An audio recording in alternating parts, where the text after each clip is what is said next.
Əli süfrələri ki, bu süfrə ki var. Biz göz açmışıq, belə görmüşük. Filankəs Əli süfrəsi verir. Dərvişlər gətirərdilər.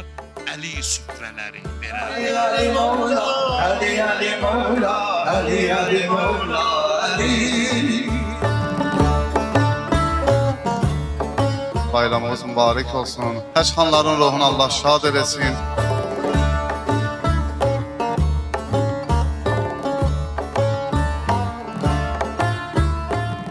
O Qədirxum günündə ki, Ağa Rəsulallah xutbəni oxudu, xutbədən sonra Əmirəl-Mömininin əlini yuxarı qaldırdı. Əgər insanlar bugünkü günün fəzilətini dərk etsəydilər, doğrudan da böyük bərəkətdir ki, biz gəlib belə bir süfrədə əyləşmişik. Bugün kafirlər məyus oldular.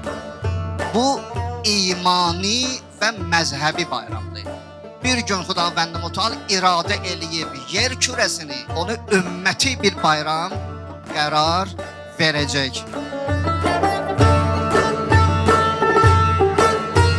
Pak qəlblə, aram, sevinə-sevinə Həzrəti Əli əleyhissalamın adına süfrə. Hamısı verər.